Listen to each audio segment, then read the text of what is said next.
All right, we are getting back into From Bethlehem to Calvary. And we're in chapter 4 now. And we're going to get into the third initiation, which is the Transfiguration on a high mountain.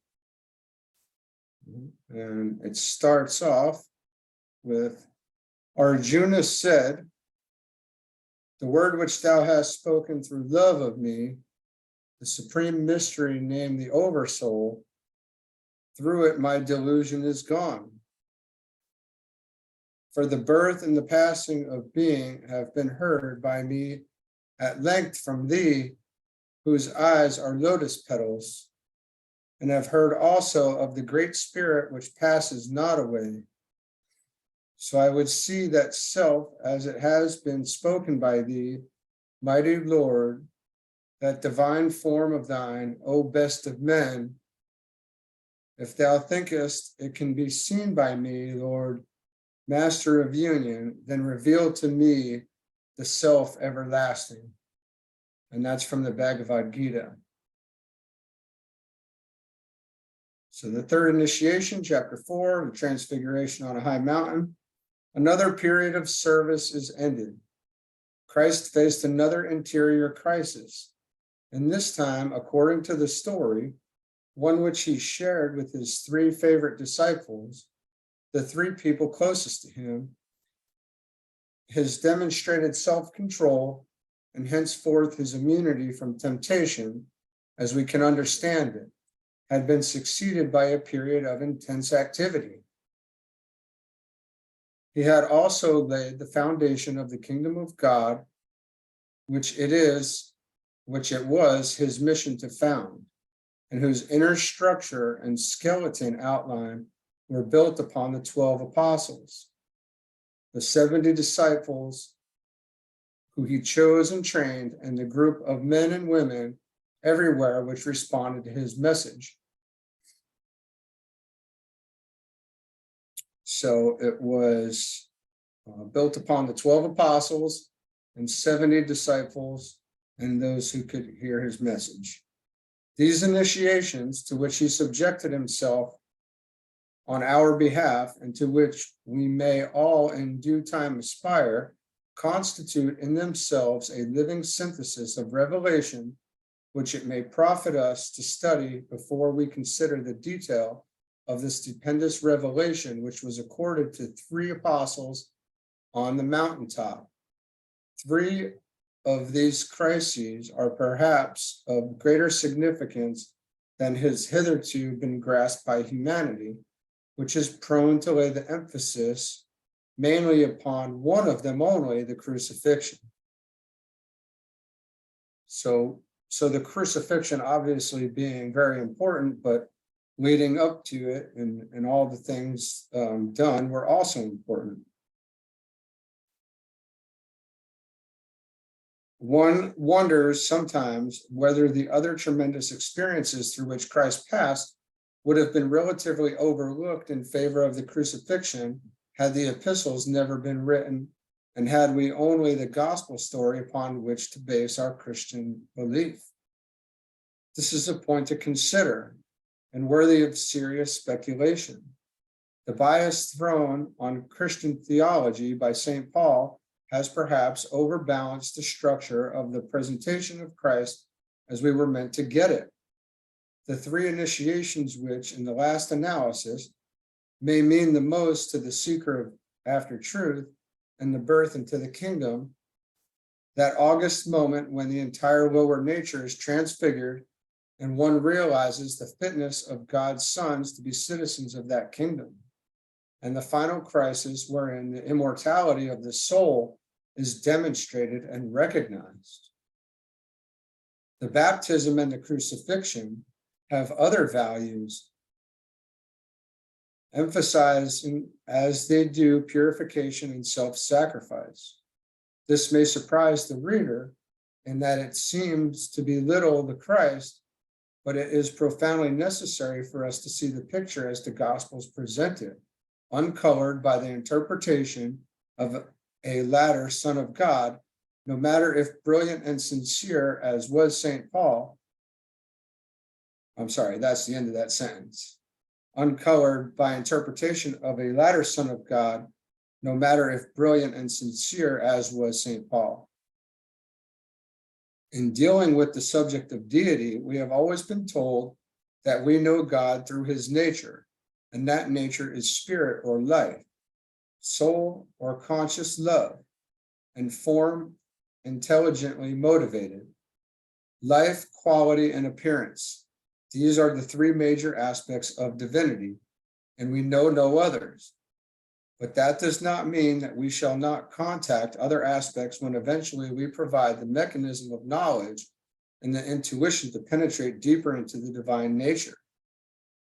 We do not yet know the Father.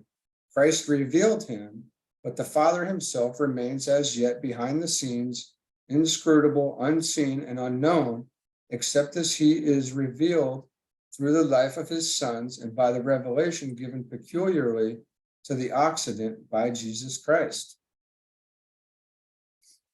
As we consider these initiations, the three mentioned above stand out clearly. At the birth in Bethlehem, we have the appearance of God. God is made manifest in the flesh.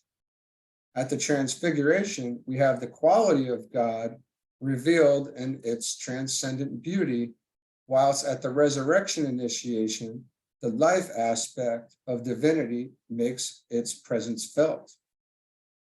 In his early life, therefore, Christ did two things.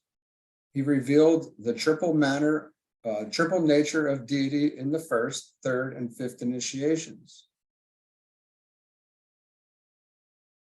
He revealed the triple nature of deity, which is interesting because we're mind, body, and soul, or body, mind, and soul, and ours all function together at the same time as well. We don't separate ourselves, so therefore we don't separate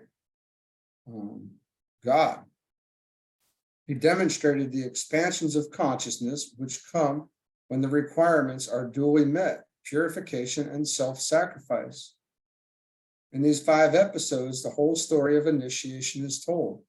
Birth, subsequent purification in order that right manifestation of deity may follow, revelation of the nature of God through the medium of a transfigured personality, and finally the goal, life eternal and unending because decentralized and freed from the self-imposed limitations of form. Life eternal and unending because decentralized and freed from the self-imposed limitation of form.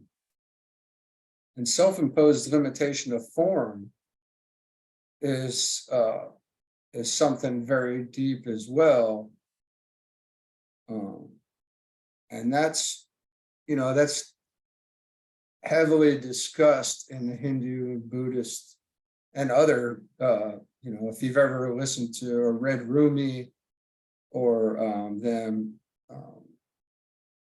and the need to give up the body, and that you're not the body, and the need to give up the body, and how do we go about doing that? And what does formlessness actually mean to us?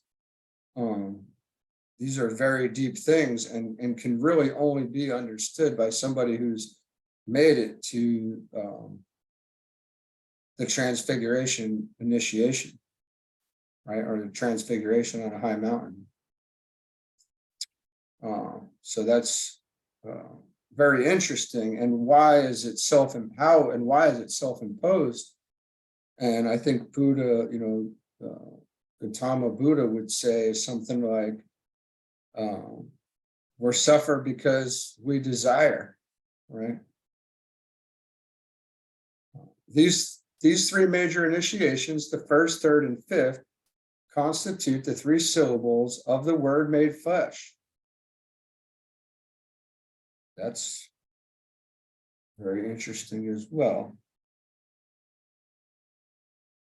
They embody the musical chord of Christ's life, as they will be embodied in the life of all who follow in his steps.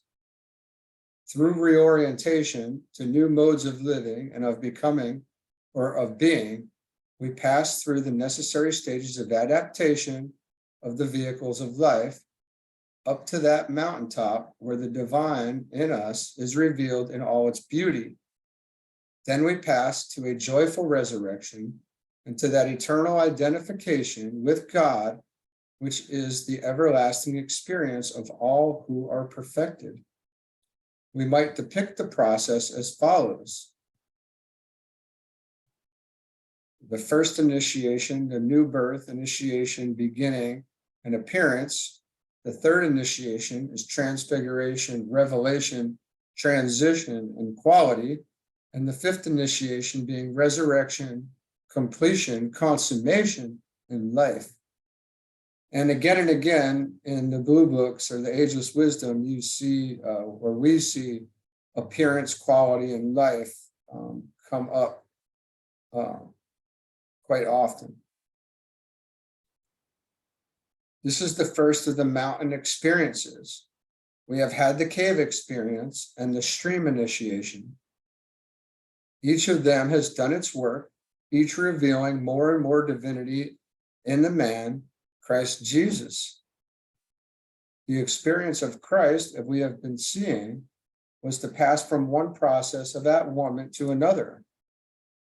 One of the prime objectives of his mission was to resolve the dualities in himself, producing unity and synthesis.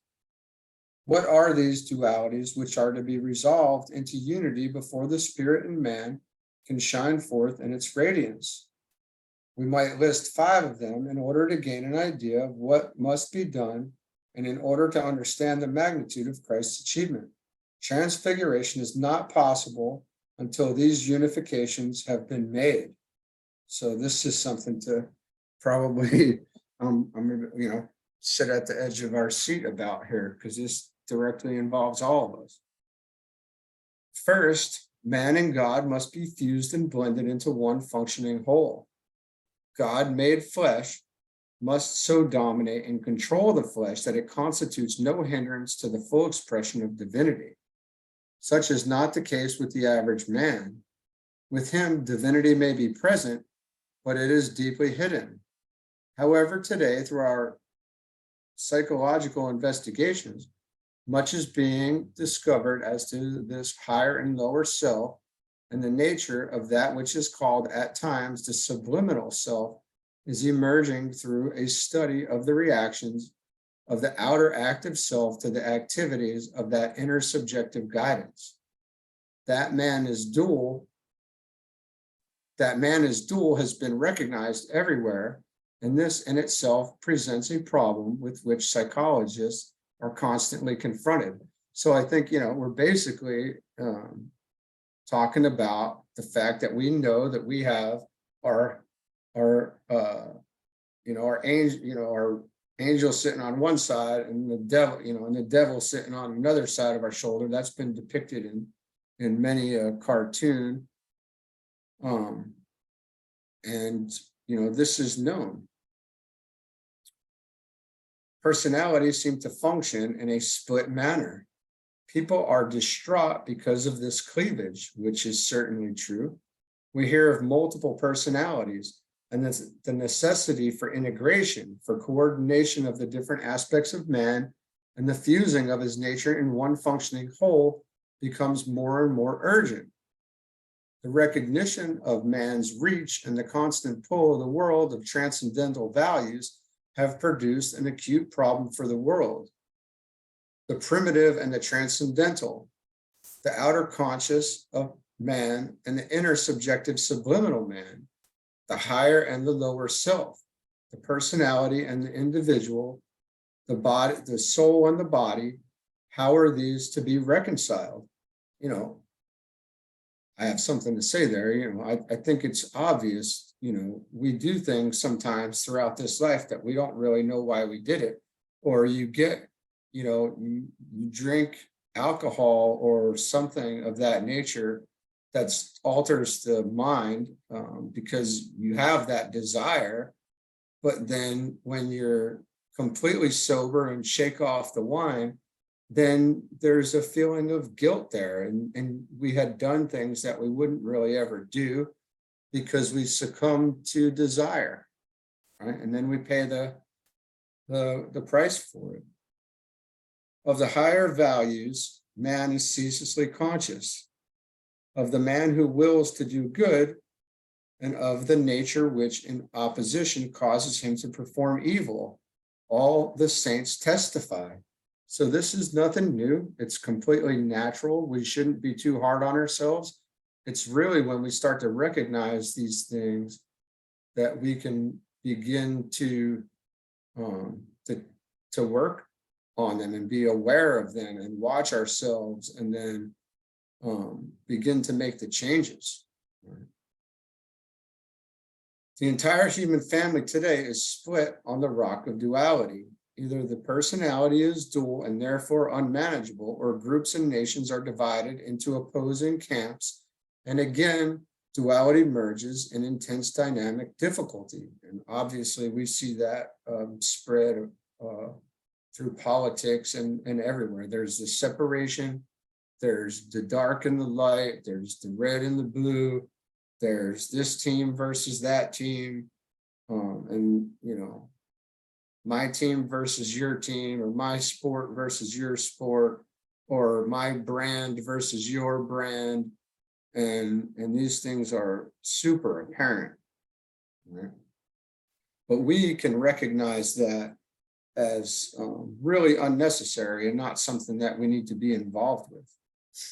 It is integration which Christ so fully exemplified, thus resolving the dualities of higher and lower in himself, making the twain one new man, from Ephesians. And it was in this new man which shone forth at the Transfiguration before the startled gaze of the three apostles. It is this basic integration or unification which religion should aim to produce. And it is this coordination between two fundamental aspects of human nature, the natural and the divine, which education should affect.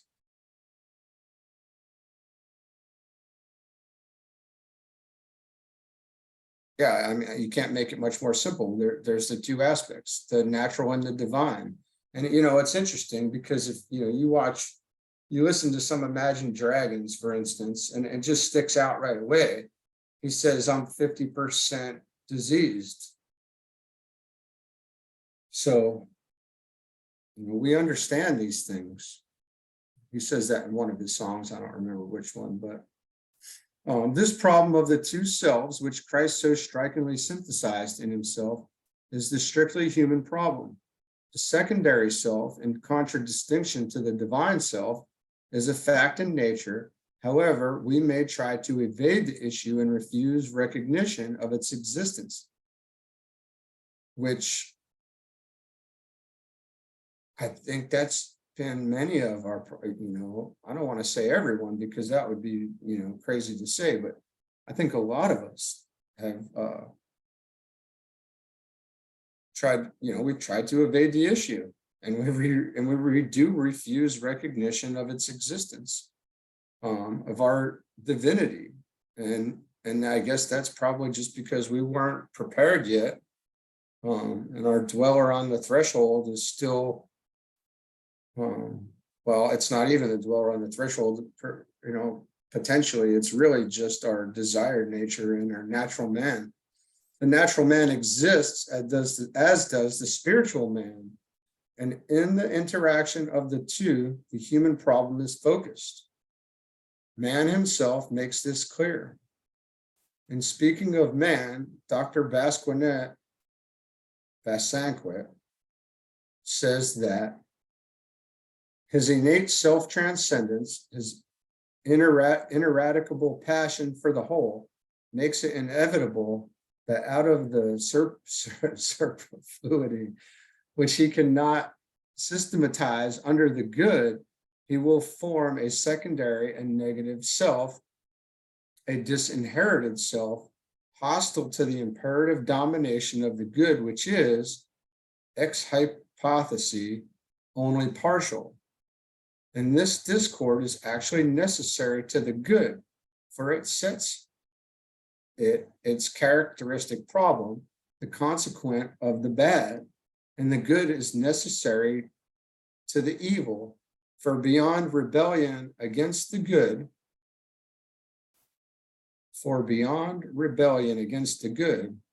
the would-be totality of the disinherited self can find no other unity.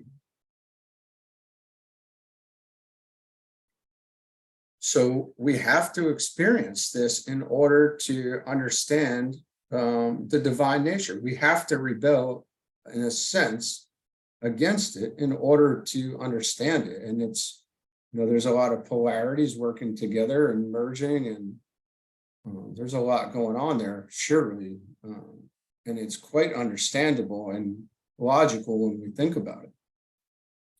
And that's from a book called The Value and Destiny of the Individual by that man, Sanquet. Here lies man's problem, and here lie his triumph and the expression of his essential divinity. The higher self exists, and finally and inevitably must gain the victory over the lower self. One of the things that is happening today is the discovery of the existence of this higher self, and many are the testimonies to its nature and qualities. Through a consideration of the self in every man, we are steadily approximating an understanding of divinity.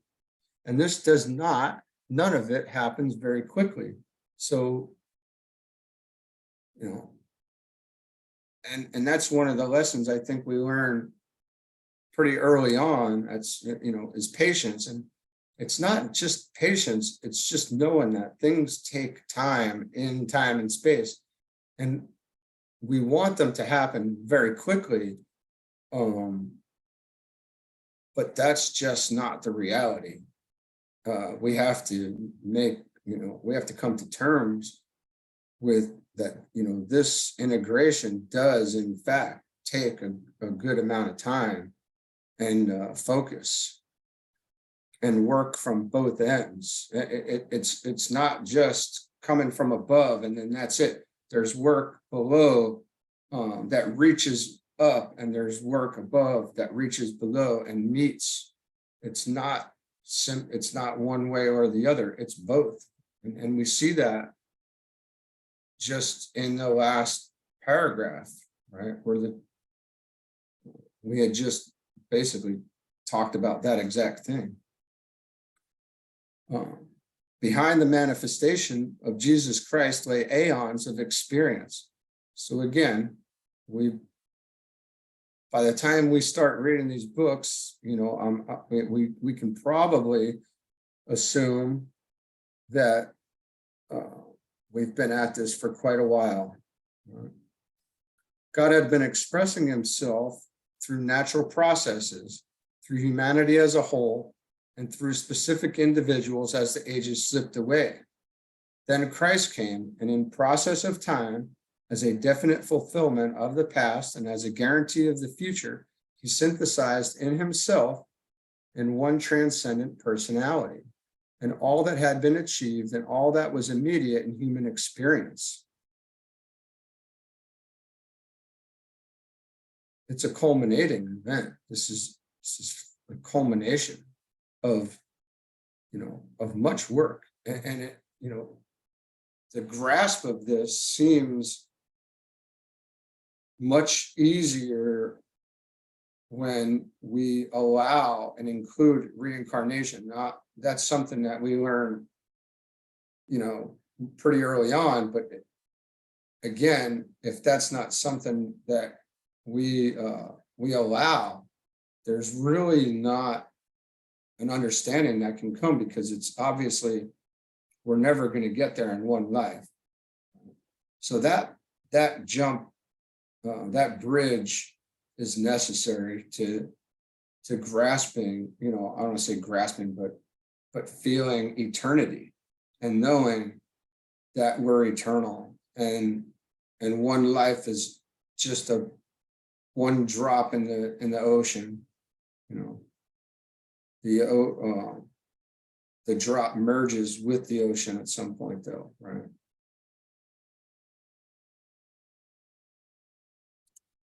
He was a personality as well as a divine individuality. His life, with its quality and its purpose, has set its seal upon our civilization, and his demonstrated synthesis is the inspiration of the past. This consummated personality, synthesizing in itself all that proceeded in human evolution and expressing all that immediately may be, is God's great gift to man. That is the greatest thing that I've ever heard, essentially. I mean, at the end of it, right?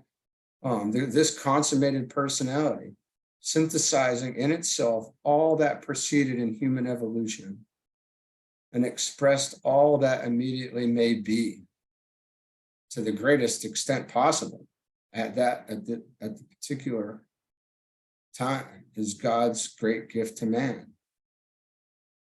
And I say at that particular time because it says expressing all that immediately may be, so that would make that right into, that's right now, as opposed to, it's not that Christ is demonstrating,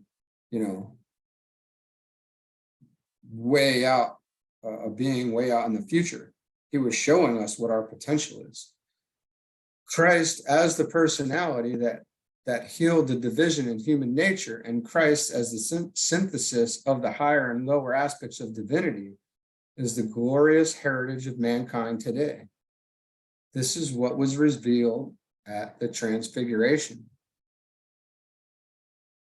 However, it is useful to remember that only at a certain stage in human development does the expression of the indwelling Christ life and consciousness become possible. The fact of evolution, with its necessary distinctions and differences, is incontrovertible. All men are not the same. And this is so huge when, all men are not the same. It's not, we're every different type of variation, especially when you put astrology into the mix, it becomes understandable of how, when you mix the rays and astrology and how we are this individual, and we're all being have either different, we're working with different forces, or at some point when we evolve to these higher levels, we're dealing with a new types of energy, but even still we're unique. They vary in their presentation of divinity. Some are really subhuman as yet, others are simply human, and still others are beginning to display qualities and characteristics which are superhuman. The question might justifiably arise, when does the possibility come to man of transcending the human and becoming divine?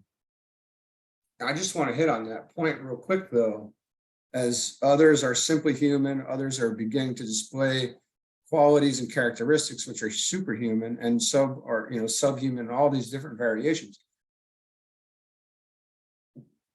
We can very easily be stuck in looking at our surroundings and the people that we've been associated our whole life with, and our peers, and even those that we see on television or whatnot.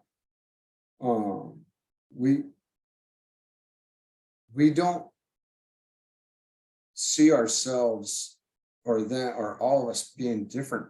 I don't believe so. It's very hard to believe that when you're having experienced something that somebody else has. And, I want to say that, somebody who's subhuman or human, who has not experienced anything higher than that, cannot understand anything higher than that. So they themselves look at everybody else as being subhuman or human. But at a higher level, when we get to the point where we are displaying, more superhuman aspects, then you can see below that, everything below where your evolution has gotten you, and you intuitively understand the human condition of what we're looking at, because that's something that is really seems confusing. Like, what am I looking at in this person or in that person? Or so this requires deep contemplation, and it does take some time, I want to say. to get, to that point of understanding, and when that point of understanding comes, it would make sense that a new level of compassion can be shown on all those people who, and there's a recognition of who and what kind of life that individual is leading, and who has what you can know who's walked the path before you, and you can, because you have all this past experience, it would make sense that you could see in the others where they might be at on their path. So that's I think that's a really great understanding to have, and that, I want to say that does require some very deep contemplation, because it's knowing yourself, and the whole thing, know thyself.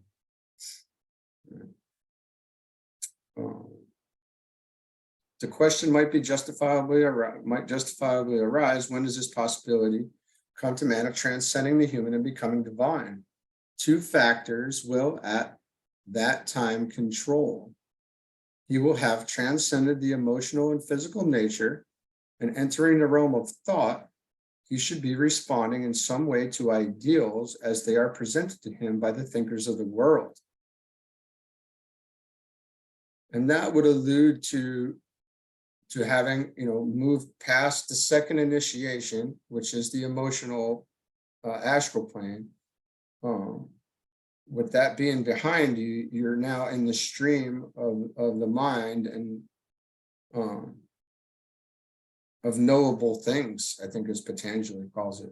That's some, I'm not sure if that's in this book, but he calls it the cloud of knowable things. There must come a time in the progress of each human being when the development of the triple human nature, physical, emotional, and mental, reaches a point of possible synthesis. He then becomes a personality. He thinks, he decides, he determines. He assumes control of his life and becomes not only an originating center of activity, but an impressive influence in the world. It is the coming in with power of the mind quality and the capacity to think which make this possible. It is this insistence upon thought and this determination to handle life from the angle of mind and not of emotion which distinguish a personality from the rank and file of human beings. The man who thinks and who acts upon the resolutions and incentives which have their origin in duly considered thought realities becomes in time a personality and begins to sway other minds. And this is, this is where the power, where your power to sway other people comes in.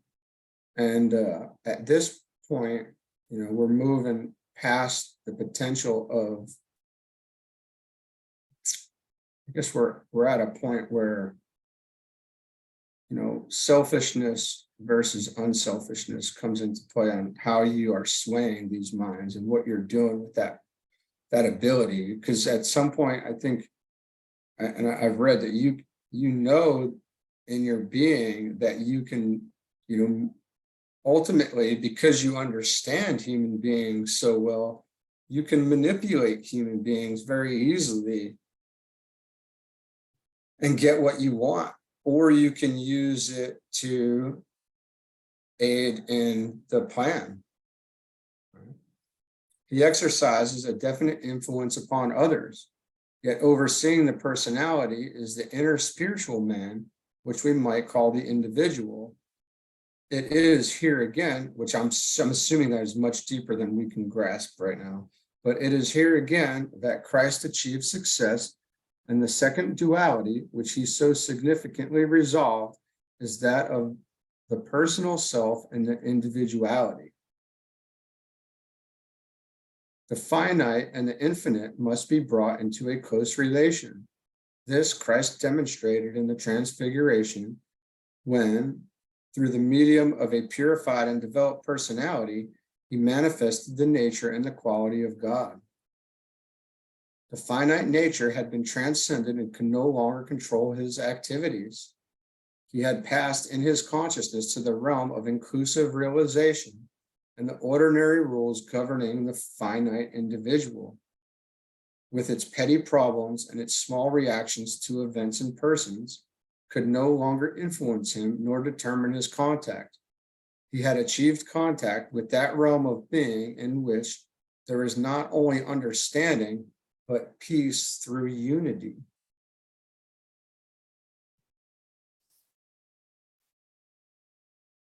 If you're reading something like this for the first time, at this point, the emotional nature has been transcended for the most part and is now being used intelligently and very naturally.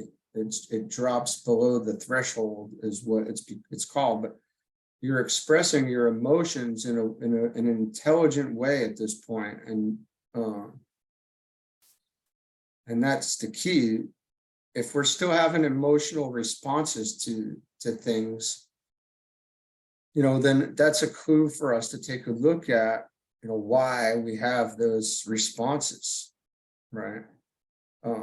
If you get mad at somebody cutting you off driving down the road, or if somebody can still upset you to a point of rage, or a real deep level of selfish type of sadness, or anxiety, or a deep depression, why are we showing all this why are these rough waters affecting us that way, and is it necessary? And if you watch in a lot of the movie, and I'm just going to use an example here real quick. As we watch movies, any movie, cartoons especially, but you see these people go on a journey, and throughout this journey, they go through every different type of emotion. They're very high at times, they're very low at times, and they're probably everything in the middle. And they're screaming, they're crying, they're happy, they're having a good time. There's all these emotions being shown to us in one place. And at the end of the movie, the hero, because it's usually the hero's journey, right? Or literary alchemy that of how it's written, these books and movies.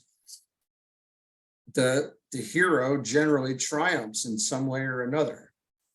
And if you haven't looked up literary alchemy or the hero's journey, that's something that is a good quick look. But at the end, the hero, usually succeeds in one way or another and finds what he was looking for or whatever. But when you look back at the movie, you realize we can know that all those emotions in the middle were completely unnecessary, 100%. And as a matter of fact, at some point, I think it just starts looking very silly of how people are showing these emotions. But it's something to look at, and then we can reflect on that in ourselves and see how we are responding to those things. So that's a pretty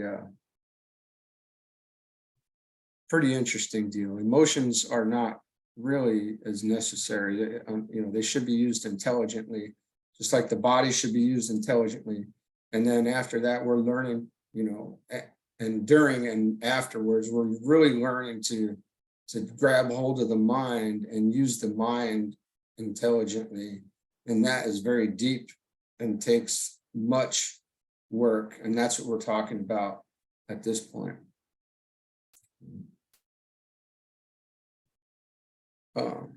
So he had achieved contact with that realm of being, and where there is not only understanding, but peace through unity.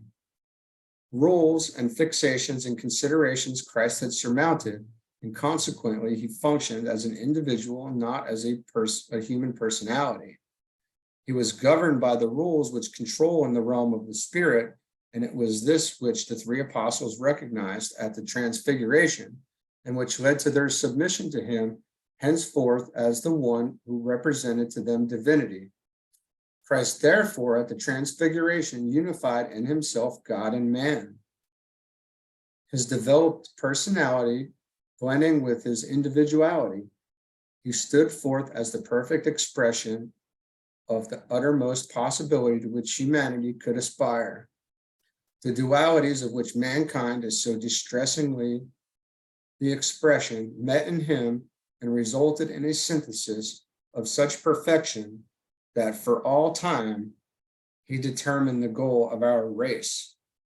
So what he did express even 2,000 years ago, as we see it being a long time potentially, is really a drop in the bucket. And if we zoom out and we start recognizing eternity or immortality, or however you want to call it, however you want to look at that. 2,000 years is a very short time, and the story of Christ is still the goal of our race. This is our goal, and we need to get to, and is apparently possible in some life or another.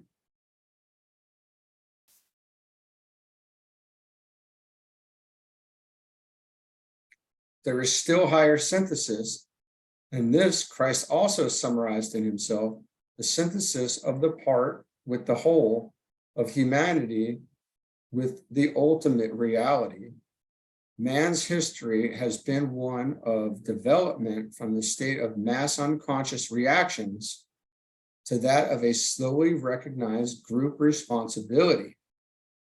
The low-grade human being or the unthinking individual has a collective consciousness. He may regard himself as a person, but he does no clear thinking as to human relations or as to the place of humanity in the scale of being. He is easily swayed by the mass or collective thought and is regimented and standardized by mass psychology.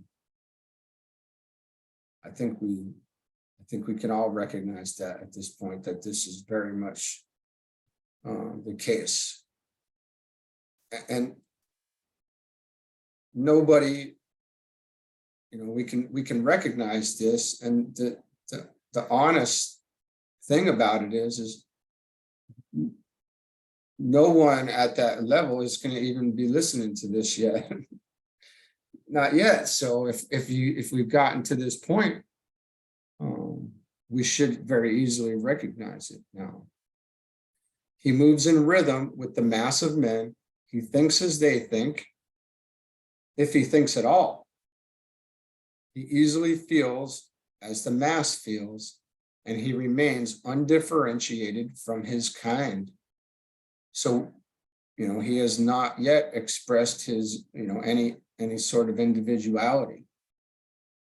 Upon this, orators and dictators base their success because they can absolutely sway the masses, right? Because they know this information, and this is why this is esoteric. This is hidden knowledge. This isn't taught in school, because this knowledge is gets us thinking, and as we do get thinking, it does bring us up the subplanes, and we're invoking response from our soul, from Christ, and we are raised up over time, whatever that looks like. I'm not qualified to say. Through their golden-tongued oratory, or through their magnetic and dominant personalities, they swing the masses to their will because they work with the collective, though undeveloped consciousness. From this stage, we pass to that of the emerging personality who does his own thinking, makes his own plans, and cannot be regimented or beguiled by words. He is a thinking individual, and the collective consciousness and mass mind cannot hold him in thrall. These are the people who pass on to liberation and who, from one expansion of awareness to another, gradually become consciously integrated parts of the whole. So this is good news for those who are expressing this individuality. That individuality in itself constitutes an expansion of awareness, or awareness, consciousness. It's an expansion. Eventually, the group and its will, not the mass and its feelings, come to be of supreme importance because they see the group as God sees it, become custodians of the divine plan, and conscious, integral, intelligent parts of the whole. They know what they are doing and why they do it. God, what a beautiful thing. In himself, Christ blended and fused the part with the whole and effected an at-one-ment between the will of God, synthetic and comprehensive, and the individual will, which is personal and limited. In the commentary on the Bhagavad Gita, the supreme argument for the life of the whole as fused and blended in divinity, Charles Johnston points out that the truth would seem to be that at a certain point in spiritual life, the ardent disciple who has sought in all things to bring his soul into unison with the great soul, who has striven to bring his will to likeness with divine will, passes through a marked spiritual experience in which the great soul draws him upward. The divine will raises his consciousness to oneness with the divine consciousness. For a time, he perceives and feels no longer as the person, but as the oversoul, gaining a profound vision of the divine ways of life and feeling with infinite power, which works through life and death alike, through sorrow and joy, through union and separation, through creation, destruction, and recreation. That's interesting, he threw in recreation.